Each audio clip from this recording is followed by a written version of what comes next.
Humanities കഫേയുടെ പുതിയൊരു ക്ലാസ്സിലേക്ക് ഏവർക്കും സ്വാഗതം. അപ്പോൾ നമ്മളിപ്പോൾ നോക്കാൻ പോകുന്നത് +2 ഹിസ്റ്ററിയുടെ എന്താ പറയുക മോഡൽ എക്സാമിന് വേണ്ടിയിട്ട് ഇമ്പോർട്ടൻ്റ് ആയിട്ട് പഠിക്കേണ്ട ക്വസ്റ്റ്യൻസ് ആണ്. അപ്പോൾ ഇതിൻ്റെ പാർട്ട് 1 വീഡിയോ ഞാൻ അപ്ലോഡ് ചെയ്തിട്ടുണ്ട്. അതിനകത്ത് ആദ്യത്തെ 5 ചാപ്റ്റേഴ്സിൽ നിന്നുള്ള ഇമ്പോർട്ടൻറ്റ് ക്വസ്റ്റ്യൻസ് ആണ് പറയുന്നത് കേട്ടോ. അപ്പോൾ ഇത് അതിൻ്റെ പാർട്ട് 2 വീഡിയോ ആണ്. ഓക്കെ, അപ്പോൾ നമുക്കിവിടെ സ്റ്റാർട്ട് ചെയ്യാം. പിന്നെ ഇതിപ്പോൾ മലയാളം മീഡിയത്തിന് ടെക്സ്റ്റ് വെച്ചിട്ടുള്ളത് കണ്ടിട്ട് ഇംഗ്ലീഷുകാരും പോകരുത്. ഇംഗ്ലീഷിൽ കൂടി ഞാൻ പറഞ്ഞു പോകുന്നുണ്ട്. ഇതിനകത്ത് എന്ത് ചെയ്തിട്ടുണ്ട്, മലയാളത്തിലും ഇംഗ്ലീഷും ടോപ്പിക്സ് പറഞ്ഞിട്ടുള്ളത് കൊണ്ടാണ് ഈ ഒരു ടെക്സ്റ്റ് ബുക്ക് വെച്ചിട്ടുള്ളത് കേട്ടോ. അപ്പോൾ എന്താണ് ഇംഗ്ലീഷിനും മലയാളത്തിനും പഠിക്കുന്നവരവിടെ ശ്രദ്ധിച്ചുള്ള എന്താണ് 2 ലാംഗ്വേജിൽ ഞാൻ ടോപ്പിക്സ് മാത്രമാണ് പറയുന്നത്. 2 ലാംഗ്വേജിൽ ഞാൻ മെൻഷൻ ചെയ്ത് പറയുന്നുണ്ട് കേട്ടോ. അപ്പോൾ എല്ലാവരും ഒന്ന് ശ്രദ്ധിച്ചോളൂ. നമുക്ക് 6ാമത്തെ ചാപ്റ്ററാണ് അടുത്ത് വരുന്നത്. ഭക്തി സൂഫി പാരമ്പര്യങ്ങൾ എന്ന് പറയുന്ന ഭക്തി സൂഫി ട്രഡീഷൻസ് എന്ന് പറയുന്ന ചാപ്റ്ററാണ് വരുന്നത് അല്ലേ. അപ്പോൾ ഈ ഒരു ചാപ്റ്ററിൽ നിന്ന് നമുക്ക് എന്താണ് ഭക്തി മൂവ്മെൻറ്റിനെ പറ്റിയിട്ട് എസ്സേക്ക് ചോദിക്കുന്ന ഒരു ടോപ്പിക്കാണെന്ന് പറയുന്നത്. ഓക്കെ, ദാറ്റ് ഈസ് 8 മാർക്കിന് ചോദിക്കുന്നതാണ് ഭക്തി പ്രസ്ഥാനത്തെ പറ്റിയിട്ട് എഴുതാൻ വേണ്ടിയിട്ട്.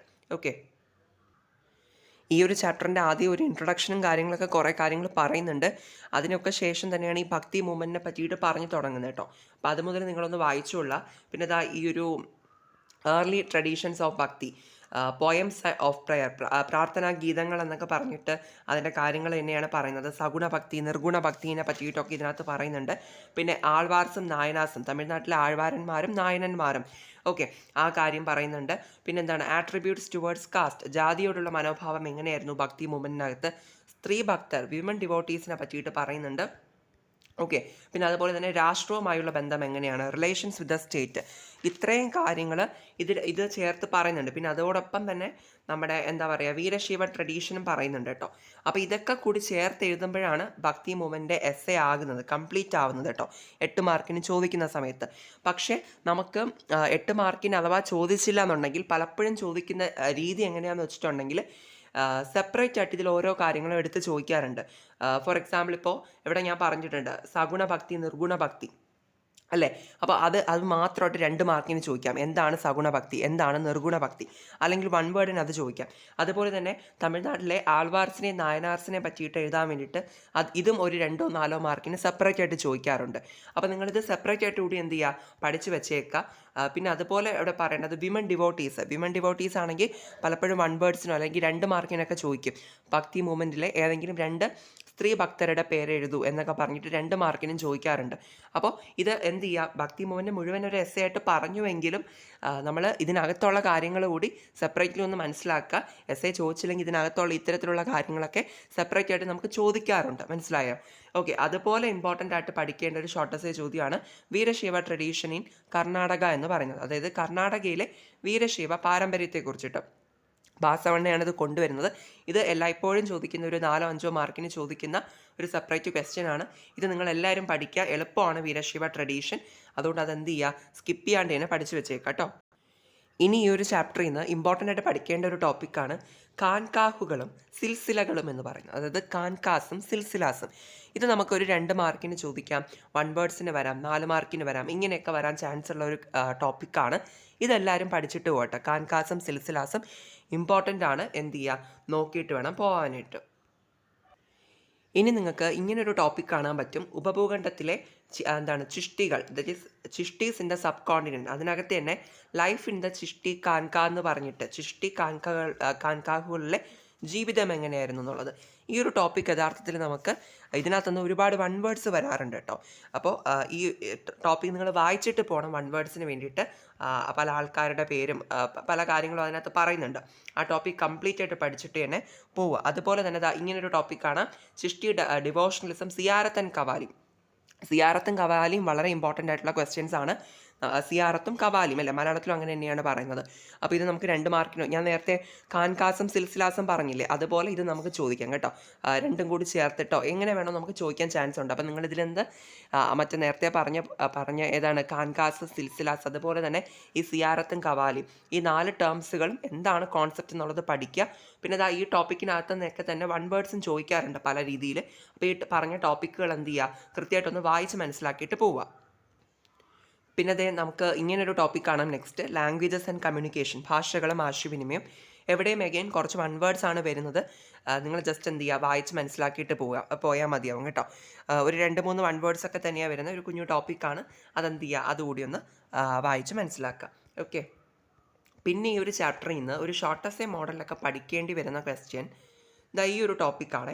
ഇതിനകത്ത് നമ്മൾ കബീറിനെ പറ്റി പഠിക്കുന്നുണ്ട് അല്ലേ, കബീറിനെ പറ്റിയിട്ട്. അപ്പോൾ കബീറിനെ പറ്റിയിട്ട് എഴുതാൻ ചോദിക്കാറുണ്ട്. ഷോർട്ട് എസ്സേ ആയിട്ട് നിങ്ങളൊന്ന് പഠിച്ചു വെച്ചേക്കുക, കബീർ ദാസിനെ പറ്റിയിട്ട് എഴുതാൻ വേണ്ടിയിട്ട് കേട്ടോ. അല്ലെങ്കിൽ ഇതിനകത്തുനിന്ന് വൺ വേർഡ്സ് ഒക്കെയും വരാറുണ്ട് കേട്ടോ. കബീറിൻ്റെ ഗ്രന്ഥങ്ങളെ പറ്റിയിട്ടൊക്കെ വൺ വേർഡായിട്ടും 1 മാർക്കിന് ചോദിക്കാറുണ്ട്. കബീറിനെ പറ്റി പഠിക്കുന്ന പോലെ തന്നെ അടുത്ത് ആര് വരുന്നുണ്ട്, ബാബ ഗുരു നാനാക്ക് വരുന്നുണ്ട്. അപ്പോൾ ബാബ ഗുരു നാനാക്കും ഒരു ഷോർട്ട് എസ്സേ കണക്കാക്കി പഠിക്കുക. അല്ലാന്നുണ്ടെങ്കിൽ 1 മാർക്കിനും ക്വസ്റ്റ്യൻസ് വരാറുണ്ട്. പിന്നെ അതുപോലെ തന്നെ മീരാബായി പലപ്പോഴും ഒരു ഷോർട്ട് എസ്സേ ആയിട്ട് ഒരു 4-5 മാർക്കിന് മീരാബായിനെ കുറിച്ചിട്ട് എഴുതാൻ ചോദിക്കാറുണ്ട്. അപ്പോൾ മീരാബായിയുടെ ലൈഫ് സ്റ്റോറിയൊക്കെ കൃത്യമായിട്ട് എന്ത് ചെയ്യുക, പഠിച്ചു വെച്ചേക്കുക. വൺ വേർഡ്സ് ആയിട്ടും ഇതിനകത്തുള്ള പല കാര്യങ്ങളും വരാറുമുണ്ട് കേട്ടോ. അപ്പം ഈ 3 പേഴ്സണാലിറ്റീസ് ആരൊക്കെയാണ്, കബീർ, ബാബ ഗുരു നാനാക്ക്, മീരാബായി, 3 പേരും ഇമ്പോർട്ടൻ്റ് ആണ്, പഠിച്ചു വെച്ചേക്കാം കേട്ടോ. ഇനി നമുക്ക് വരുന്ന 7ാമത്തെ ചാപ്റ്ററാണ് ഏത്, ആൻ ഇമ്പീരിയൽ ക്യാപിറ്റൽ വിജയനഗര, ഒരു രാജകീയ തലസ്ഥാനം വിജയനഗരം എന്ന് പറയുന്ന വിജയനഗര സാമ്രാജ്യത്തെക്കുറിച്ച് പഠിക്കുന്ന ചാപ്റ്റർ അല്ലേ. അപ്പോൾ ഹംപി ഡിസ്കവർ ചെയ്തത് ആരാണെന്നുള്ളത് പലപ്പോഴും നമുക്ക് വൺ വേർഡിന് ചോദിക്കുന്ന ഒരു ക്വസ്റ്റ്യൻ ആണ്. ആരാണ്, കേണൽ കോളിൻ മക്കൻസി ആണ് ഹംപി എന്ത് ചെയ്തത്, ഹംപിയുടെ നാശാവശിഷ്ടങ്ങൾ വെളിച്ചത്ത് കൊണ്ടുവന്ന വ്യക്തി അല്ലെങ്കിൽ കണ്ടുപിടിച്ച വ്യക്തി അല്ലേ. അപ്പോൾ അത് ഒരു വൺ വേർഡായിട്ട് ആദ്യമേ നിങ്ങൾ എന്ത് ചെയ്യുക, ഈ ഒരു ചാപ്റ്ററിലേക്ക് ഇതിട്ട് പഠിച്ചു വയ്ക്കുക. എന്താണ്, ഹംപി ഡിസ്കവർ ചെയ്തത് ആരാണ്, കേണൽ കോളിൻ മക്കൻസി ആണെന്നുള്ളൊരു കാര്യം ഓക്കെ പ്രത്യേകിച്ച് കൊടുത്തിട്ടുണ്ട്. പിന്നെ അതുപോലെ തന്നെ ഈ വിജയനഗര സാമ്രാജ്യം ഉണ്ടാക്കിയത് ആരൊക്കെയായിരുന്നു, ഹരിഹരനും ബുക്കനുമായിരുന്നു അല്ലേ. അങ്ങനെ എന്ന പേരുള്ള 2 സഹോദരന്മാർ ചേർന്നിട്ടാണ് ഈ ഒരു എന്താണ് സാമ്രാജ്യം സ്ഥാപിച്ചത് അല്ലേ. അപ്പോൾ അതും ഒരു വൺ വേർഡായിട്ട് ഓർത്തിരിക്കുക, ഹരിഹരനും ബുക്കനുമാണ്. സോ ഇവിടെ ഒരു വർഷം കൂടി വരുന്നുണ്ട്, 1336 അവർ നിർമ്മിക്കുന്നത്. ആ വർഷവും വൺ വേർഡായിട്ട് ചോദിക്കാറുണ്ട്. അപ്പോൾ ഇത്രയും വൺ വേർഡ്സ് ഒക്കെ നിങ്ങൾ ഈ ഒരു ചാപ്റ്ററിൻ്റെ ഫസ്റ്റ് ഈ ഒരു പോർഷനിൽ നിന്ന് എന്ത് ചെയ്യുക, ഒന്ന് ഓർത്ത് വെച്ചേക്കാം കേട്ടോ. ഓക്കെ ആണല്ലോ. അടുത്ത ഈ ഒരു ചാപ്റ്ററിൽ ഇതിൻ്റെ തുടർച്ചയായിട്ട് തന്നെ വരുന്നൊരു ടോപ്പിക്കാണിത്. ഇതിനകത്ത് നമുക്ക് കൃഷ്ണദേവരായ എന്ന് പറയുന്ന ഒരു രാജാവിനെ പറ്റി പഠിക്കാനുണ്ട്. ആ രാജാവിനെ പറ്റി നിങ്ങൾ എന്ത് ചെയ്യുക, കൃത്യമായിട്ട് തന്നെ പഠിച്ചിട്ട് പോവുക. ഒരു ഗ്രേറ്റസ്റ്റ് റൂളർ എന്ന് നമുക്ക് പറയുന്ന ഒരു വ്യക്തിയാണ്. അദ്ദേഹത്തിന് ഒരുപാട് സംഭാവനകളുണ്ട്. അപ്പോൾ കൃഷ്ണദേവരായനെ ബേസ് ചെയ്തിട്ട് ഒരു ഷോർട്ട് എസ്സേക്ക് ക്വസ്റ്റ്യൻ വരാം. അല്ലാന്നുണ്ടെങ്കിൽ അദ്ദേഹം നൽകിയ പല സംഭാവനകളുണ്ട്. അദ്ദേഹത്തിൻ്റെ ബുക്സ് ഉണ്ട്, പല നിർമ്മിതികളുണ്ട്, ബിൽഡിങ്സ് ഒക്കെ നിർമ്മിച്ചിട്ടുണ്ട്. അപ്പോൾ അതൊക്കെ വൺ വേർഡ്സ് ആയിട്ടും ചോദിക്കാറുണ്ട് കേട്ടോ. പിന്നെ അതുപോലെ തന്നെ ഈ ഒരു വിജയനഗര സാമ്രാജ്യം അതിൻ്റെ ആ ഒരു കീർത്തിയും കാര്യങ്ങളും എല്ലാം നശിച്ചു പോകുന്നത് എങ്ങനെയാണെന്ന് വെച്ചിട്ടുണ്ടെങ്കിൽ നമ്മുടെ എന്താണ് തളിക്കോട്ട യുദ്ധത്തോടു കൂടിയാണ്, ബാറ്റിൽ ഓഫ് തളിക്കോട്ട ഓക്കെ, അല്ലെങ്കിൽ രാക്ഷസി തങ്കടി എന്നും അതിനെ പറയാറുണ്ട് കേട്ടോ. അപ്പോൾ ആ തളിക്കോട്ട യുദ്ധത്തെ പറ്റിയിട്ട് നിങ്ങൾ എന്ത് ചെയ്യണം, ഒന്ന് വായിച്ചിട്ട് പോകണം. അത് സെപ്പറേറ്റ് ആയിട്ട് ഒരു 2-3 മാർക്കിന് ചോദിക്കാറുള്ളതാണ്. ഇതെല്ലാം കൂടി മിക്സ് ചെയ്തിട്ട് ഈ ഒരു ഫസ്റ്റിൽ തന്നെ പാരഗ്രാഫുകളായിട്ട് ടെക്സ്റ്റ് ബുക്കിൽ കൊടുത്തിട്ടുണ്ട്. നിങ്ങളൊന്ന് വായിച്ച് ഫിഗർ ഔട്ട് ചെയ്തെടുത്താൽ മാത്രം മതി കേട്ടോ. കൃഷ്ണദേവരായനെ കുറിച്ചിട്ട് പഠിക്കുക. അതുപോലെ തന്നെ ബാറ്റിൽ ഓഫ് തളിക്കോട്ട യുദ്ധത്തെ പറ്റിയിട്ടും പഠിക്കുക. ആ ടോപ്പിക്കിനകത്ത് നിന്നൊക്കെ പല തരത്തിലുള്ള വൺ വേർഡ്സുകളും ചോദിക്കാറുണ്ട്. അപ്പോൾ മൊത്തത്തിൽ തന്നെ അതൊന്ന് വായിച്ച് മനസ്സിലാക്കിയിട്ട് പോവുക കേട്ടോ. ഓക്കെ. പിന്നെ ഇങ്ങനൊരു ടോപ്പിക്കാണ് രായാസ് ആൻഡ് നായകാസ്. എവിടെ യഥാർത്ഥത്തിൽ എവിടെ കാണുന്നുണ്ടോ, അമരനായകാസിനെ പറ്റിയിട്ടാണ് നമുക്ക് പഠിക്കാനുള്ളത്. ഓക്കെ, എന്തിനെ പറ്റിയിട്ടാണ്, അമരനായക. ഓക്കെ, അമരനായക എന്നിങ്ങനെയാണ് മലയാളത്തിലും ഇംഗ്ലീഷിലും പറയുന്നത്. അമരനായക സിസ്റ്റം വളരെ ഇമ്പോർട്ടൻ്റ് ആണ്. 4 മാർക്കിനൊക്കെ നമുക്ക് ചോദിക്കുന്ന, എല്ലായ്പ്പോഴും ചോദിച്ചുകൊണ്ടിരിക്കുന്ന ഒരു ക്വസ്റ്റ്യൻ തന്നെയാണ് അമരനായക സിസ്റ്റം. അപ്പോൾ ഇതെല്ലാവരും സ്കിപ്പ് ചെയ്യാണ്ട് തന്നെ പഠിക്കുക. ഓക്കെ, ശ്രദ്ധിച്ച് തന്നെ അത് നോക്കി പഠിച്ചിട്ട് പോകണം കേട്ടോ. പിന്നെ അതേ നിങ്ങൾക്ക് ഇങ്ങനൊരു ടോപ്പിക് കാണാം, ജലസ്രോതസ്സുകൾ, വാട്ടർ റിസോഴ്സസ് എന്ന് പറഞ്ഞിട്ട്.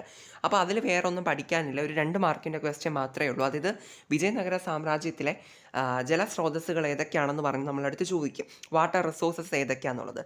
അപ്പോൾ ആ 2 കാര്യങ്ങൾ മാത്രം എഴുതിയാൽ മതി. ഒന്ന് കമലാപുരം ടാങ്കും 2 ഹിരിയ കനാലുമാണ്. ഓക്കെ, ഈ 2 പേര് നിങ്ങൾ പഠിച്ചു വെച്ചിരുന്നാൽ മതി. അപ്പോൾ എന്താണ് വാട്ടർ റിസോഴ്സസ് ഏതൊക്കെയാണെന്ന് ചോദിക്കാം, നമ്മൾ ഏതൊക്കെ എഴുതേണ്ടത്, കമലാപുരം ടാങ്കും ഹിരിയ കനാലുമാണ് കേട്ടോ. അത് ജസ്റ്റ് ഒന്ന് വായിച്ച് മനസ്സിലാക്കി വെച്ചിരുന്നാൽ മതിയാവും. ഓക്കെ, ഒരു 1 മാർക്കിനോ 2 മാർക്സിനൊക്കെ ചോദിക്കാറുള്ളൂ അത്. ഇനി അടുത്ത് വരുന്ന വളരെ പ്രധാനപ്പെട്ട ഒരു ഷോർട്ട് എസ്സേ ക്വസ്റ്റ്യൻ ആണ് കോട്ടകൾ. ഓക്കെ, കോട്ട മതിലുകളും പാതകളും, ഫോർട്ടിഫിക്കേഷൻസ് ആൻഡ് റോഡ്സിനെ പറ്റിയിട്ട്. ഇതൊരു 4-5 മാർക്കിന് ചോദിക്കുന്ന എസ്സേ ചോദ്യമാണ്. വിജയനഗര സാമ്രാജ്യത്തിലെ കോട്ടകളെ പറ്റി, ഫോർട്ടിഫിക്കേഷൻസിനെ പറ്റിയിട്ടാണ്. എല്ലാവരും നിർബന്ധമായിട്ടും പഠിച്ചിട്ട് പോവേണ്ട ഒരു ടോപ്പിക്കാണ് കേട്ടോ ഫോർട്സ്. അത് ഇമ്പോർട്ടൻ്റ് ആണ് കേട്ടോ. ഇനി നമുക്ക് വരുന്ന 8 മാർക്കിൻ്റെ എസ്സേ ചോദ്യമാണ് ഇതൊരു ഷുവർ ക്വസ്റ്റ്യൻ എന്ന് പറയാം. റോയൽ സെൻറ്റർ, രാജകീയ കേന്ദ്രം. ഓക്കെ, 8 മാർക്കിന് വന്നില്ല എന്നുണ്ടെങ്കിൽ ഉറപ്പായിട്ടും ഒരു ഷോർട്ട് എസ്സേ ലെവലിൽ നമുക്ക് ചോദിക്കാൻ ചാൻസ് ഉള്ള ക്വസ്റ്റ്യൻ ആണ്. അപ്പോൾ ഇതെല്ലാവരും പഠിക്കുക. വിജയനഗര സാമ്രാജ്യവുമായി ബന്ധപ്പെട്ടതാണ് എന്ത് ചെയ്യുക, രാജകീയ കേന്ദ്രം. ഇതോടൊപ്പം തന്നെ ഇതിനകത്ത് കണ്ടോ പല ബിൽഡിങ്സിനെ പറ്റി പഠിക്കുന്നുണ്ട്. മഹാനവമി ദിബ്ബ. ഓക്കെ, അപ്പോൾ ഈ മഹാനവമി ദിബ്ബയൊക്കെ റോയൽ സെൻറ്റർ എസ്സേക്കും ഷോർട്ട് എസ്സേക്കും ഒന്നും ചോദിച്ചില്ല എന്നുണ്ടെങ്കിലും ഈ മഹാനവമി ദിബ്ബയൊക്കെ ഇതിനകത്തുനിന്ന് എടുത്തിട്ട് സെപ്പറേറ്റ് ആയിട്ട് ഷോർട്ട് എസ്സേ ആയിട്ട് അങ്ങനെയും ചോദിക്കാറുണ്ട്. അപ്പോൾ അതുകൊണ്ട് തന്നെ നിങ്ങൾ എന്ത് ചെയ്യുക, ഈ ഒരു ടോപ്പിക്ക് ഒരു എസ്സേ കണക്കാക്കി തന്നെ നിങ്ങൾ പഠിക്കുക. ഓക്കെ, ഇതിനകത്ത് പല ബിൽഡിങ്സിനെ പറ്റിയിട്ട് പറഞ്ഞു വെക്കുന്നുണ്ട് കേട്ടോ. ദാറ്റ് ഈസ് ലോട്ടസ് മഹൽ, അതുപോലെ തന്നെ എന്താണ് ഹസാര രാമ ക്ഷേത്രം, അങ്ങനെയുള്ള പല കാര്യം, എലിഫൻറ്റ് സ്റ്റേബിൾസ് എന്നൊക്കെ പറഞ്ഞിട്ട് പല ബിൽഡിങ്സും അതിനകത്ത് പറയുന്നുണ്ട്. അതെല്ലാം ഉൾപ്പെടുത്തി തന്നെ 8 മാർക്ക് കണക്കാക്കി റോയൽ സെൻറ്റർ അല്ലെങ്കിൽ രാജകീയ കേന്ദ്രം നിങ്ങൾ പഠിച്ചിട്ട് പോവുക. അതുപോലെ പഠിക്കേണ്ടതാണ് സാക്രഡ് സെൻറ്റർ, വിശുദ്ധ കേന്ദ്രം അല്ലേ. അപ്പോൾ സാക്രഡ് സെൻറ്ററിനകത്തുനിന്നും ഇത് സാക്രഡ് സെൻറ്റർ ഒരു 8 മാർക്കിൻ്റെ എസ്സേ ചോദ്യമാണ്, അല്ലെങ്കിൽ ഷോർട്ട് എസ്സേ ആയിട്ട് നമുക്ക് എക്സ്പെക്ട് ചെയ്യാം. മേ ബി ചിലപ്പോൾ റോയൽ സെൻറ്ററും സാക്രഡ് സെൻറ്ററും ഒരുമിച്ച് നമുക്ക് ചോദിക്കാനും ചാൻസ് ഉണ്ട്, അല്ലെങ്കിൽ സെപ്പറേറ്റ് ആയിട്ട് എങ്ങനെ വേണോ വരാം. നിങ്ങളൊന്നും ചിന്തിക്കേണ്ട, ഇത് 2 ടോപ്പിക്സും ഒരു എസ്സേ കണക്കാക്കി പഠിച്ചിട്ട് പോവുക. അപ്പോൾ എസ്സേക്ക് വന്നാലും ഷോർട്ട് എസ്സേക്ക് വന്നാലും ഇനിയിപ്പോൾ 1 വേർഡ്സ് വന്നാലും ഒക്കെ നിങ്ങൾക്ക് എഴുതാൻ പറ്റുമല്ലോ. ഓക്കെ, ഈ സാക്രഡ് സെൻറ്ററിനകത്ത് നിന്നൊക്കെ അത്യാവശ്യം 1 വേർഡുകളുണ്ട്. ഓക്കെ, അതെവിടെ ഈ ഒരു ഇൻവെർട്ടർ കോമയ്ക്കകത്തൊക്കെ കൊടുത്തിട്ടില്ലേ, ശ്രീ വിരൂപാക്ഷ, ഹിന്ദു സുരത്രാണ, ഇങ്ങനെയൊക്കെയുള്ള വേർഡ്സൊക്കെ 1 മാർക്കിന് ചോദിക്കാറുണ്ട് കേട്ടോ. നിങ്ങൾ മൊത്തത്തിൽ വായിച്ച് വെക്കുക. അപ്പം നിങ്ങൾക്ക് എങ്ങനെ വന്നാലും എഴുതാൻ പറ്റുമല്ലോ. പിന്നെ ഞാൻ ഒരു കാര്യം കൂടി ഒന്ന് സെപ്പറേറ്റ്ലി പറയാം. സാക്രഡ് സെൻറ്ററിനകത്ത് വിശുദ്ധ കേന്ദ്രത്തിനകത്ത് വരുന്ന 2 ക്ഷേത്രങ്ങളാണ് ഇതൊക്കെ, വിരൂപാക്ഷ ക്ഷേത്രവും അതുപോലെ തന്നെ വിതല ക്ഷേത്രവും എന്ന് പറയുന്നത്. ഓക്കെ, അത് സെപ്പറേറ്റ്ലി അതിനകത്ത് പഠിക്കുമ്പോൾ നിങ്ങൾക്ക് കിട്ടിക്കോളും, കുഴപ്പമില്ല. ഞാൻ ജസ്റ്റ് എന്നാലും ഒന്ന് പറഞ്ഞു എന്നേ ഉള്ളൂ. ഇത്രയാണ് നമ്മൾ ഈ ഒരു ചാപ്റ്റർ റിലേറ്റ് ചെയ്തിട്ട് പഠിക്കേണ്ടത് കേട്ടോ. ഇനി നമുക്ക് വരുന്നത് നമ്മുടെ 8ാമത്തെ ചാപ്റ്ററാണ്. ഏതാണ്? കർഷകരും സെമീന്ദാരും രാഷ്ട്രവും, peasant zamindars and the state എന്ന് പറയുന്ന ഈ ഒരു ചാപ്റ്ററാണ് വരുന്നത് അല്ലേ. അപ്പോൾ ഇതിനകത്ത് ആദ്യമേ പഠിക്കേണ്ടത് ഇതിനകത്ത് വരുന്നൊരു ടോപ്പിക്കാണ്. ഒന്ന് എന്താണ് കുത് കാസ്റ്റ്, എന്താണ് പാഹി കാസ്റ്റ്, അതാ കാണുന്നുണ്ടായിരിക്കുമല്ലോ. കുത് കാസ്റ്റ് എന്താണ്, പാഹി കാസ്റ്റ് എന്താണ്. മലയാളത്തിലും അങ്ങനെ തന്നെയാണ് പറഞ്ഞിട്ടുള്ളത്. ഇത് എവിടെ ഞാൻ ഇതേ കാണുന്നുണ്ടെന്നാണ് വിചാരിക്കുന്നത് കേട്ടോ. കുത് കാഷ്ട, പാഹി കാഷ്ട വളരെ ഇമ്പോർട്ടൻ്റ് ആണ്. നമുക്കൊരു 2 മാർക്കിന് സ്ഥിരം ചോദിച്ചുകൊണ്ടിരിക്കുന്ന ഒരു ക്വസ്റ്റ്യൻ ആണ് കുത് കാഷ്ട, പാഹി കാഷ്ട, അല്ലെങ്കിൽ 1 മാർക്കിനും വരാം. അപ്പോൾ അത് തമ്മിലുള്ള ഡിഫറൻസ് എന്താണെന്നുള്ളത് നിങ്ങൾ ആദ്യമേ പഠിച്ചു വയ്ക്കുക. കുത് കാഷ്ട, പാഹി കാഷ്ട കേട്ടോ. പിന്നെ ഇത് ഇങ്ങനെ ഒരു ടോപ്പിക്കാണ് വിളകളുടെ സമൃദ്ധി, and abundance of crops. Okay, അപ്പോൾ ഈ ഒരു ടോപ്പിക്കിനകത്ത് ഒരു 2 മാർക്കിൻ്റെ അല്ലെങ്കിൽ 1 വേർഡ് ചോദ്യമുണ്ട്. അതാണിത്, ജിൻസി കമിൽ എന്ന് പറയും. ഓക്കെ, ജിൻസി കമിൽ കേട്ടോ. ജിൻസി കമിൽ ഈ അണ്ടർലൈൻ ചെയ്തതാണ് കേട്ടോ. ഇതാണ് ജിൻസി കമിൽ. സമ്പൂർണ്ണ വിളകൾ എന്നുകൂടി നമുക്ക് മലയാളത്തിൽ പറയാം. ജിൻസി കമിലിനെ പറ്റിയിട്ട് നമുക്കൊരു 2 മാർക്കിന് അല്ലെങ്കിൽ 1 മാർക്കിന് ചോദിക്കുന്നതാണ്. അതെല്ലാവരും നിർബന്ധമായിട്ട് പഠിക്കുക. എന്താണ് കോൺസെപ്റ്റ് എന്നുള്ളത് പഠിച്ചാൽ മതി. കൂടുതലായിട്ടൊന്നും എന്ത് ചെയ്യേണ്ട, പഠിക്കേണ്ട കാര്യമില്ല. ജിൻസി കമിൽ എന്താണ് ആ ഒരു കോൺസെപ്റ്റ് എന്നുള്ള കാര്യം മാത്രം അവിടെ നിന്ന് നിങ്ങൾ നോക്കിയിട്ട് പോയാൽ മതി. പിന്നെ അതേ നമുക്ക് വരുന്ന ടോപ്പിക്കാണ് പഞ്ചായത്ത് ആൻഡ് ഹെഡ്മാൻ, പഞ്ചായത്തുകളും തലവന്മാരും. പഞ്ചായത്തുകളെ പറ്റി പഠിക്കുക. അതായത് എന്താണ് വില്ലേജ് പഞ്ചായത്തിനെ പറ്റിയിട്ടാണ് ഇവിടെ പറയുന്നത് കേട്ടോ. ഗ്രാമപഞ്ചായത്തുകളെ പറ്റിയിട്ട് ഒരു 5 മാർക്കിനൊക്കെ ചോദിക്കുന്നതാണ്. അതുകൊണ്ട് അത് എല്ലാവരും പഠിക്കുക. അവിടെ ഗ്രാമപഞ്ചായത്ത് മാത്രമല്ല പറയുന്നത്, ജാതി പഞ്ചായത്തിനെ കുറിച്ച് കൂടി പറയുന്നുണ്ട് കേട്ടോ. അപ്പം 2നെ കുറിച്ചിട്ട് നിങ്ങൾ എന്ത് ചെയ്യണം, പഠിച്ചു വയ്ക്കുക. ഒറ്റ ടോപ്പിക്കായിട്ടാണ് കൊടുത്തിട്ടുള്ളത്. ഏതൊക്കെയാണ്? ഗ്രാമപഞ്ചായത്തും അതുപോലെ തന്നെ ജാതി പഞ്ചായത്ത്. ഓക്കെ, 2ഉം നിങ്ങൾ പഠിക്കുക. 2ഉം നമുക്ക് എന്താണ് ഷോർട്ട് എസ്സേ ആയിട്ട് ചോദിക്കുന്ന ക്വസ്റ്റ്യൻ ആണ്. പിന്നെ ഇതേ ഒരു കുഞ്ഞു ടോപ്പിക്കുണ്ട്, ഒരു ചെറിയ റിപ്പബ്ലിക്, എ ലിറ്റിൽ റിപ്പബ്ലിക് എന്ന് പറയുന്നത്. ഒരു 2-3 മാർക്കിന് ചോദിക്കാൻ ചാൻസ് ഉള്ള ഒരു ടോപ്പിക്കാണ് ഈ ലിറ്റിൽ റിപ്പബ്ലിക് എന്ന് പറയുന്നത് കേട്ടോ. ജസ്റ്റ് ഒന്ന് വായിച്ച് മനസ്സിലാക്കിയിട്ട് പോവുക. കുഞ്ഞു ടോപ്പിക്കാണ് കേട്ടോ. ഇനി നെക്സ്റ്റ് വളരെ ഇമ്പോർട്ടൻ്റ് ആയിട്ട് നിങ്ങൾ പഠിച്ചിട്ട് പോകേണ്ട ഒരു ഷോർട്ട് എസ്സേ ക്വസ്റ്റ്യൻ ആണ് വിമൺ ഇൻ അഗ്രേറിയൻ സൊസൈറ്റി, കാർഷിക സമൂഹത്തിലെ സ്ത്രീകൾ. ഓക്കെ, അപ്പോൾ ഇത് വളരെ പ്രധാനമാണ്. ഒരു 5 മാർക്കിന് നമുക്ക് എന്താണ് സ്ഥിരം ചോദിച്ചുകൊണ്ടിരിക്കുന്ന ക്വസ്റ്റ്യൻ ആണ്. എല്ലാവർക്കും ഈസി ആയിട്ട് അറ്റൻഡ് ചെയ്യാൻ പറ്റുന്നതാണ്. നമുക്ക് കയ്യിൽ നിന്നിട്ട് എഴുതാനൊക്കെ പറ്റുന്ന ഒരു ടോപ്പിക്കാണ്. അപ്പോൾ നിങ്ങൾ എന്ത് ചെയ്യുക, ഇത് പഠിച്ചിട്ട് തന്നെ പോവുക കേട്ടോ. സെമീന്ദാർമാരെ പറ്റിയിട്ട് നോക്കിയിട്ട് പോകണം. സെമീന്ദാർമാരെ എന്താണ് അവരുടെ സ്വകാര്യ ഭൂമിനെയാണ് നമ്മൾ എന്ത് പറയുന്നത്, മിൽക്കിയത്ത് എന്നൊക്കെ പറയുന്നത് കേട്ടോ. ഇവിടെ കൊടുത്തിട്ടുണ്ട്. ഈ മിൽക്കിയത്തൊക്കെ പലതവണ 1 വേർഡിന് ചോദിച്ചിട്ടുള്ളതാണ്. അപ്പോൾ അങ്ങനെ 1 വേർഡ്സ് കണക്കാക്കി അല്ലെങ്കിൽ സെമീന്ദാറിനെ പറ്റിയിട്ട് എഴുതാൻ വേണ്ടിയിട്ട് ചോദിക്കുക. അപ്പോൾ സെമീന്ദാർമാരുടെ പ്രത്യേകതകൾ എന്തായിരുന്നു, അവർക്കുണ്ടായിരുന്ന പവേഴ്സ് എന്തായിരുന്നു, ആ കാര്യമൊക്കെ ജസ്റ്റ് ഒന്ന് മനസ്സിലാക്കി വെച്ചിട്ട് പോകുന്നത് നല്ലതായിരിക്കും കേട്ടോ.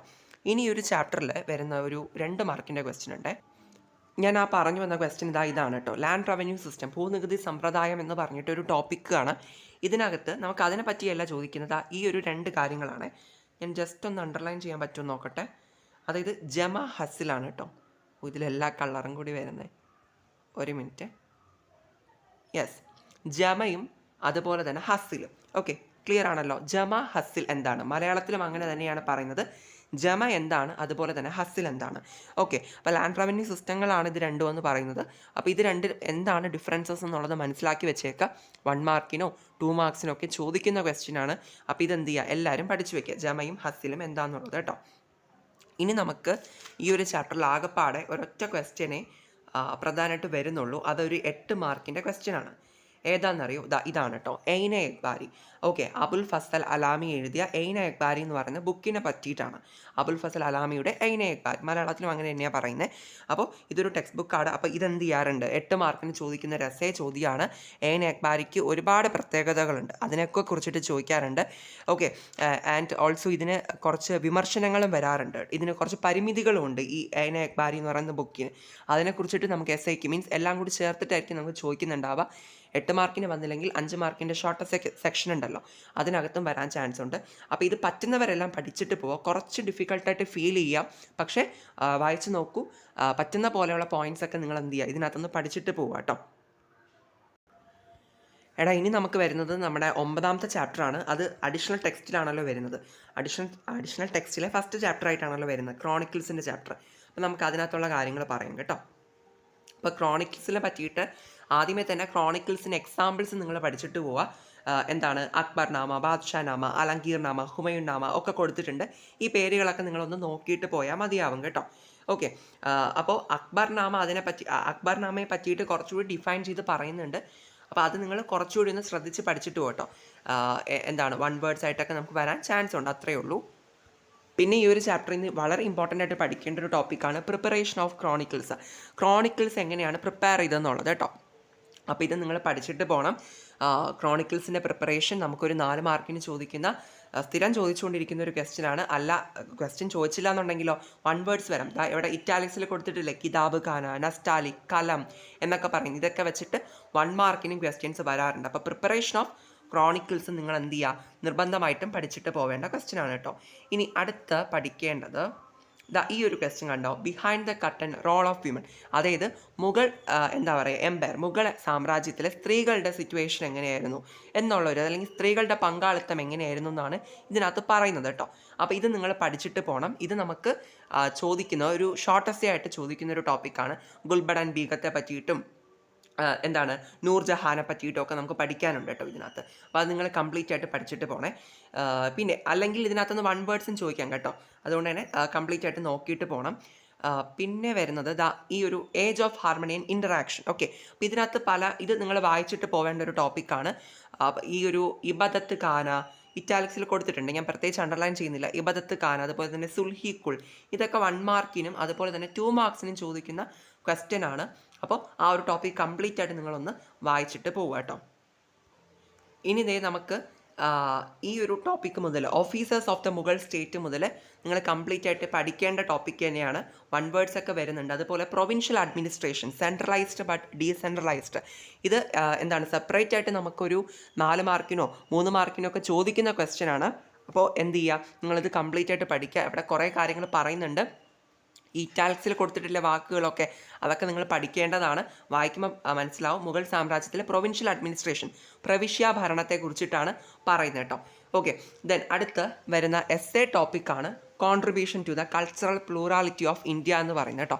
അപ്പോൾ ഇത് നിങ്ങൾ വളരെ നിർബന്ധമായിട്ടും പഠിക്കേണ്ട ഒരു ടോപ്പിക്കാണ്. എന്താണ് പറയുക, നമുക്ക് ക്രിസ്മസ് എക്സാമിനും ഒക്കെ ഇമ്പോർട്ടൻ്റ് ആയിരുന്ന ഒരു ക്വസ്റ്റ്യൻ തന്നെയാണ്. ഇനിയും അങ്ങനെ തന്നെയാണ്, 8 മാർക്കിന് ചോദിക്കാറുണ്ട്. ഓക്കെ, ഇന്ത്യയുടെ എന്താണ് ഈ ഒരു കൾച്ചറൽ പ്ലൂറാലിറ്റിയിലോട്ട് മുഗൾ സാമ്രാജ്യം നൽകിയ സംഭാവനകൾ എന്തെല്ലാമാണെന്നാണ് പറയുന്നത്. ഇങ്ങോട്ട് മൊത്തത്തിലുള്ളതെല്ലാം ആ ഒരു എന്താണ് എസ്സേ ടോപ്പിക്ക് തന്നെയാണ് കേട്ടോ. അല്ലെങ്കിൽ വൺ വേർഡ്സും ഒക്കെ ആയിട്ട് ചോദിക്കാം. ഓക്കെ, അപ്പോൾ ഈ ഒരു ചാപ്റ്ററിൽ നിന്ന് പ്രധാനമായിട്ട് പറയുമ്പോൾ ക്രോണിക്കിൾസിൻ്റെ പ്രിപ്പറേഷൻ നിങ്ങൾ പഠിക്കുക, വിമൻ്റെ റോൾ എന്തായിരുന്നു എന്നുള്ളത് പഠിക്കേണ്ടതാണ്. അതുപോലെ തന്നെ പ്രൊവിൻഷ്യൽ അഡ്മിനിസ്ട്രേഷനെ പറ്റിയിട്ട് പ്രത്യേകം നോക്കണം. പിന്നെന്താണ് ഈ ഒരു contribution to the cultural plurality of ഇന്ത്യനെ പറ്റിയിട്ട് കൂടി 8 മാർക്ക് കണക്കാക്കി പഠിച്ചിട്ട് പോവാം. ഓക്കെ, ദെൻ ഈ അഡീഷണൽ ടെക്സ്റ്റിൻ്റെ മലയാളം മീഡിയത്തിലുള്ള ടെക്സ്റ്റ് ബുക്ക് കിട്ടിയില്ല കേട്ടോ, അതാണ് ഞാനത് വയ്ക്കാത്തത്. ഓക്കെ, അപ്പോൾ നിങ്ങളിത് നോക്കിയിട്ട് പോവാം കേട്ടോ. ഇനി നമുക്ക് വരുന്നത് നമ്മുടെ 10ാമത്തെ ചാപ്റ്ററാണ്. അപ്പോൾ ഈ ഒരു ചാപ്റ്റർ കൂടി നോക്കിയിട്ട് ഇന്നത്തെ ഈ ഒരു വീഡിയോ വൈൻഡപ്പ് ചെയ്യാം കേട്ടോ. കോളനി ഭരണവും ഗ്രാമപ്രദേശങ്ങളും, colonialism and the countryside എന്ന് പറയുന്നതാണ് ഈ ഒരു ചാപ്റ്റർ അല്ലേ. അപ്പോൾ ഇതിനകത്ത് നമുക്ക് നോക്കാം ഓരോ ക്വസ്റ്റ്യനായിട്ട്. എവിടെ ഈ ഫസ്റ്റിലത്തെ ഈ ടോപ്പിക്കൊക്കെ പറ്റുന്നുള്ളവരൊക്കെ ഒന്ന് വായിച്ചിട്ട് പോയാൽ മതി. വൺ വേർഡ്സ് ആയിട്ടൊക്കെ ചോദിക്കാൻ ചാൻസ് ഉള്ളൂ. ജസ്റ്റ് ഒന്ന് നോക്കിയിട്ട് പോവാം കേട്ടോ. പിന്നെ അടുത്ത് പഠിക്കേണ്ട ഒരു ക്വസ്റ്റ്യൻ ഇതാണ് കേട്ടോ, the problem of unpaid revenue, നികുതി കുടിശ്ശികയിലെ പ്രശ്നങ്ങളെന്ന് പറഞ്ഞിട്ടൊരു ടോപ്പിക്ക് കാണാം. ഈ ഒരു ടോപ്പിക്കിനകത്ത് യഥാർത്ഥത്തിൽ നമുക്ക് ചോദിക്കുന്ന ക്വസ്റ്റ്യൻ എന്താണെന്ന് വെച്ചിട്ടുണ്ടെങ്കിൽ, ഇതിനകത്ത് എന്താ പറയുന്നതെന്ന് അറിയോ, നമ്മുടെ ബംഗാളിൽ പെർമനൻറ്റ് സെറ്റിൽമെൻറ്റ് സിസ്റ്റം കൊണ്ടുവരുന്നതിനെ പറ്റിയിട്ടാണ് പറയുന്നത്. അപ്പോൾ ഇവിടെ നമ്മൾ പഠിക്കേണ്ടത് ക്വസ്റ്റ്യൻ വരുന്നത് ഇങ്ങനെയാണ്, why did the British introduce the permanent settlement in Bengal. Okay, ബംഗാളിൽ എന്തുകൊണ്ടാണ് പെർമനൻറ്റ് സെറ്റിൽമെൻറ്റ് സിസ്റ്റം ബ്രിട്ടീഷുകാർ കൊണ്ടുവന്നത്? ഓക്കെ, അതിൻ്റെ മലയാളത്തിൽ എന്താ പറയുക, ശാശ്വത ഭൂനികുതി വ്യവസ്ഥ എന്നല്ലേ പറയുന്നത്. ഓക്കെ, അപ്പോൾ എന്തുകൊണ്ടാണ് ഈ ഒരു പെർമനൻറ്റ് സെറ്റിൽമെൻറ്റ് കൊണ്ടുവന്നത്? അപ്പോൾ നിങ്ങൾ ഈ ടോപ്പിക്ക് വായിക്കുമ്പോൾ നിങ്ങൾക്ക് അതിനുള്ള ഒരു ഉത്തരം കിട്ടും. എന്ത് ചെയ്യുക, അത് പഠിച്ചിട്ട് ഒരു ഷോർട്ടസ്റ്റ് ആയിട്ട് ചോദിക്കുന്ന ഒരു ക്വസ്റ്റ്യൻ ആണ് കേട്ടോ, അത്രയേ ഉള്ളൂ. പിന്നെ അതുപോലെ തന്നെ ഈ ഒരു പെർമനൻറ്റ് സെറ്റിൽമെൻറ്റ് ആരാണ് കൊണ്ടുവന്നത്? ബംഗാളിലാണ് കൊണ്ടുവരുന്നത്, നമ്മുടെ കോൺവാലിസ് പ്രഭു ആയിരുന്നു കേട്ടോ. അത് സെപ്പറേറ്റ് ആയിട്ട് വൺ വേർഡ് ആയിട്ടും ചോദിക്കാൻ ചാൻസ് ഉള്ളതാണ്. ഓക്കെ, അപ്പോൾ ആദ്യത്തെ പോർഷനിൽ നിന്ന് ജസ്റ്റ് ഒന്ന് വായിച്ച് വെച്ചിരുന്നാൽ മതിയാവും, വലിയ ഇമ്പോർട്ടൻ്റ് അല്ല. പിന്നെ നിങ്ങൾ ഇമ്പോർട്ടൻ്റ് ആയിട്ട് പഠിക്കേണ്ടത് ഇതാണ്, ജോട്ടീദാർമാരെ പറ്റിയിട്ടാണ്. അതായത് ജോട്ടേദാർമാരെന്ന് മലയാളത്തിൽ പറയുന്നുണ്ട്. ഓക്കെ, ജോട്ടീദാർമാരെ പറ്റിയിട്ട് 2 മാർക്കിന് ചോദിക്കാറുണ്ട് കേട്ടോ. ഓക്കെ, അപ്പോൾ ഇവരെക്കുറിച്ച് നമ്മൾ നേരത്തെ സെമീദാർമാരെ പറ്റി പഠിച്ചില്ലേ, അതുപോലെ തന്നെ ജോട്ടീദാർമാരെ പറ്റിയിട്ടും നിങ്ങൾ പഠിക്കുക. 2 മാർക്കിന് അല്ലെങ്കിൽ 4 മാർക്ക് ആ രീതിയിലൊക്കെ ചോദിക്കാൻ ചാൻസ് ഉണ്ട്. അതുകൊണ്ട് ജോട്ടീദാർ ഇമ്പോർട്ടൻ്റ് ആണ്, നോക്കിയിട്ട് പോകണം കേട്ടോ. പിന്നെ ഇമ്പോർട്ടൻ്റ് ആയിട്ട് പഠിക്കേണ്ട ഒരു ക്വസ്റ്റ്യൻ ഇതാണ്, 5ാം റിപ്പോർട്ട്, ദ 5th റിപ്പോർട്ട് എന്ന് പറഞ്ഞിട്ടൊരു ടോപ്പിക്കാണ്. ഇത് വളരെ പ്രധാനമാണ്, നമുക്കൊരു 5 മാർക്കിനൊക്കെ ചോദിക്കുന്ന ക്വസ്റ്റ്യൻ ആണ്. ഷോർട്ടസ്റ്റ് ആയിട്ട് 1813 5ാം റിപ്പോർട്ട് അവതരിപ്പിക്കുന്നത്. അപ്പോൾ എന്ത് ചെയ്യുക, ഇത് നിങ്ങൾ കംപ്ലീറ്റ് ആയിട്ട് പഠിക്കുക. ഓക്കെ, ഇനി വരുന്ന ഒരു 8 മാർക്കിൻ്റെ ക്വസ്റ്റ്യൻ ആണ്. ഏതാണ് ടോപ്പിക്ക് വന്നിട്ടുള്ളത് ഇങ്ങനെയാണ്, the hoe and the plough, that is കൈക്കോട്ടും കലപ്പയും എന്ന് പറഞ്ഞിട്ട്. ഇതിനകത്ത് ആക്ച്വലി നമ്മൾ പഠിക്കുന്നത് പഹാരിയാസിനെ പറ്റിയിട്ടും അതുപോലെ തന്നെ സന്താൾസിനെ പറ്റിയിട്ടുമാണ് പഠിക്കുന്നത് കേട്ടോ. ഇവിടെ ഫസ്റ്റ് നമ്മൾ പഠിക്കുന്നത് പഹാരിയാസിനെ പറ്റിയിട്ടാണ്. മലയാളത്തിലും പഹേരിയാസ് എന്ന് തന്നെയാണ് കേട്ടോ പറയുന്നത്. അപ്പോൾ പഹേരിയാസിനെ പറ്റിയിട്ട് ക്ലിയർ ആയിട്ട് മനസ്സിലാക്കുക. ഒരു നല്ലൊരു കഥ പോലെ നമുക്ക് പഠിക്കാൻ പറ്റുന്ന ടോപ്പിക്കാണ്. പക്ഷേ എന്നാൽ ഒത്തിരി ഉണ്ട് വായിക്കാൻ വേണ്ടിയിട്ട്. അപ്പോൾ പറ്റുന്നവരെ എല്ലാവരും എന്ത് ചെയ്യുക, കൃത്യമായിട്ട് തന്നെ വായിച്ചിട്ട് പോവുക. അതുപോലെ തന്നെ സന്താളുകൾ എന്ന് തന്നെയാണ് മലയാളത്തിൽ പറയുന്നത്. അപ്പോൾ ഇത് രണ്ടും കൂടി ചേർത്തിട്ട് 8 മാർക്കിന് ചോദിക്കാറുണ്ട് എസ്സേക്ക് വേണ്ടിയിട്ട്, പഹാരിയാസും സന്താൾസും കേട്ടോ. ഓക്കെ, അപ്പോൾ അത് നിങ്ങൾ എന്ത് ചെയ്യുക, കൃത്യമായിട്ട് മനസ്സിലാക്കുക. അവസാനം സന്താൾ കലാപം വരെ ഉള്ള കാര്യങ്ങൾ ഇതിൽ പറയുന്നുണ്ട്. അത്രയും കാര്യങ്ങൾ നിങ്ങൾ കംപ്ലീറ്റ് ആയിട്ട് പഠിച്ചിട്ട് പോവുക. 8 മാർക്കിന് വന്നില്ല എന്നുണ്ടെങ്കിൽ ഇതിൽ ഏതെങ്കിലുമൊക്കെ നമുക്ക് ഷോർട്ടസ്റ്റ് ആയിട്ട് ചോദിക്കാം. അതായത് പഹേരിയാസിനെ പറ്റിയിട്ട് മാത്രമായിട്ട് ഒരു 5 മാർക്കിന് ചോദിക്കാം, അല്ലെങ്കിൽ സന്താൾസിനെ പറ്റി മാത്രമായിട്ട് ചോദിക്കാം, സന്താൾ റബലിയൻ അല്ലെങ്കിൽ സന്താൾ കലാപത്തെ പറ്റിയിട്ട് എഴുതാൻ ചോദിക്കാം. അപ്പോൾ എന്ത് തന്നെയാലും നിങ്ങൾ കംപ്ലീറ്റ് ആയിട്ട് ഇതൊന്ന് വായിച്ചിട്ട് പോവുക. അപ്പോൾ എങ്ങനെ വന്നാലും നമുക്ക് ആൻസർ ചെയ്യാൻ പറ്റുമല്ലോ. ഇനി ഈ ഒരു ചാപ്റ്ററിൽ പഠിക്കേണ്ട ഒരൊറ്റ ക്വസ്റ്റ്യനേ ഉള്ളൂ, അതും ഒരു 8 മാർക്കിൻ്റെ എസ്സേ ചോദ്യമാണ്. എസ്സേക്ക് അല്ലെങ്കിൽ ഷോർട്ട് എസ്സേക്കിലും എക്സ്പെക്ട് ചെയ്യാം. ഡെക്കാൻ റയട്ട് കേട്ടോ, ഡെക്കാൻ കലാപം എന്ന് നമുക്ക് പറയാം. അത് a revolt in the countryside. Okay, ഗ്രാമപ്രദേശത്തെ ഒരു കലാപം എന്ന് പറഞ്ഞ് കൊടുത്തിട്ടുണ്ട്. ഡെക്കാൻ കലാപം വളരെ ഇമ്പോർട്ടൻ്റ് ആയിട്ട് തന്നെ നോക്കിയിട്ട് പോവാം. പക്ഷേ ഇതിന് ഒരു പ്രശ്നം, ഇതിനകത്ത് ഒത്തിരി കാര്യങ്ങൾ പഠിക്കാനുണ്ട്. ഒരുപാട് കാര്യങ്ങൾ സബ് ടോപ്പിക്സ് ആയിട്ട് കൊടുത്തിട്ടുണ്ട്, അതൊക്കെ നിങ്ങൾ വായിച്ചിട്ട് പോവുക കേട്ടോ.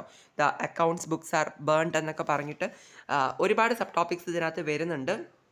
അപ്പോൾ ഇത് കംപ്ലീറ്റ് ആയിട്ട് നിങ്ങൾക്ക് പഠിക്കാൻ പറ്റില്ല എന്നുണ്ടെങ്കിലും ഇതങ്ങനെ പലപ്പോഴും റിപ്പീറ്റ് ചെയ്തൊന്നും ഒരുപാട് തവണയൊന്നും എസ്സേക്ക് ചോദിച്ചിട്ടുള്ള ഒരു ടോപ്പിക്കല്ല. പക്ഷേ ഷോർട്ട് എസ്സേക്ക് ആയിട്ടൊക്കെ വരാൻ ചാൻസ് ഉണ്ട്. ഓക്കെ, അപ്പോൾ അതുകൊണ്ട് എല്ലാം കവർ ചെയ്ത് പഠിക്കാൻ പറ്റില്ല എന്നുണ്ടെങ്കിലും എന്ത് ചെയ്യുക, ജസ്റ്റ് ഒന്ന് വായിച്ചിട്ട് പോവുക. ഓക്കെ, ഓരോ സബ് ടോപ്പിക്സും അതിനകത്ത് എന്താണ് കോൺസെപ്റ്റ് എന്നുള്ളത് ഒന്ന് ചെറുതായിട്ടൊന്ന് അറിഞ്ഞു വെച്ചിട്ട് പോയി കഴിഞ്ഞാൽ നല്ലതായിരിക്കും. ഓക്കെ, അവിടുത്തെ ന്യൂ റവന്യൂ സിസ്റ്റത്തെ പറ്റിയിട്ട് പറയുന്നുണ്ട്, റവന്യൂ ഡിമാൻഡ് ആൻഡ് പെർസെൻറ്റ് ഡെപ്റ്റ് ഓക്കെ പറയുന്നുണ്ട്, കോട്ടൺ ബൂമിനെ പറ്റിയിട്ട് പറയുന്നുണ്ട്. ഓക്കെ, അങ്ങനെ ഒത്തിരി കാര്യങ്ങളെ പറ്റിയിട്ട് ഈ ഡെക്കാൻ കലാപത്തിൽ പറയുന്നുണ്ട്. ഇതാ കണ്ടോ, വായ്പ ഇല്ലാതാകുന്നു, ക്രെഡിറ്റ് ഡ്രൈസ് അപ്പ്, പിന്നെ അനീതിയുടെ അനുഭവം. ഇവിടെ ബേസിക്കലി പറയുന്ന ഒരു കാര്യം ഞാൻ പറഞ്ഞു തരാം. മറ്റൊന്നുമല്ല, നിൽക്കേ ഡെക്കാൻ റൈറ്റ് കമ്മീഷൻ, അതായത് ഡെക്കാൻ കലാപം നിർത്തലാക്കാൻ വേണ്ടിയിട്ടാണ്, അല്ലെങ്കിൽ എന്തുകൊണ്ടാണ് അവർ ഇത്തരത്തിൽ റയറ്റ് ഉണ്ടാക്കിയത്, കലാപം ഉണ്ടാക്കിയെന്നുള്ളത് മനസ്സിലാക്കാൻ വേണ്ടിയിട്ടാണ്, അന്വേഷിക്കാൻ വേണ്ടിയിട്ടാണ് ഡെക്കാൻ റൈറ്റ് കമ്മീഷൻ വരുന്നത്. അതുവരെയുള്ള കാര്യങ്ങൾ ആണ് നമുക്ക് എസ്ഐക്ക് എഴുതേണ്ടത്. ചെറുതായിട്ടൊരു ഷോർട്ടായിട്ട് ഇതിൻ്റെ ഐഡിയ എന്താണെന്ന് പറയുകയാണെന്നുണ്ടെങ്കിൽ മറ്റൊന്നുമല്ല, ബ്രിട്ടീഷുകാർ വന്നിട്ട് എന്ത് ചെയ്തു, ടാക്സ് അവരെ കൂട്ടി. ഓക്കെ, ടാക്സിൻ്റെ റേറ്റ് കൂട്ടി, മീൻസ് നികുതി ഭയങ്കരമായിട്ട് ഉയർത്തുകയുണ്ടായി. അപ്പോൾ പാവപ്പെട്ട കർഷകരാണ്, അപ്പോൾ കൃഷി ചെയ്ത് ജീവിക്കുന്ന കർഷകരാണ്. അപ്പോൾ അവർക്ക് അത്രയും ഉയർന്ന നികുതിയൊന്നും അടയ്ക്കാൻ പറ്റാത്തൊരു സിറ്റുവേഷനായിട്ട് വരുന്നുണ്ട്. അപ്പോൾ അങ്ങനെ ഒരു സിറ്റുവേഷൻ വരുമ്പോൾ നമുക്കറിയാം നികുതി ഒരുപാട് നമുക്ക് അടയ്ക്കാനുണ്ട്. അപ്പോൾ നമ്മുടെ കയ്യിൽ പൈസ ഇല്ല എങ്കിൽ നമ്മൾ എന്ത് ചെയ്യും, കടം വാങ്ങും അല്ലേ.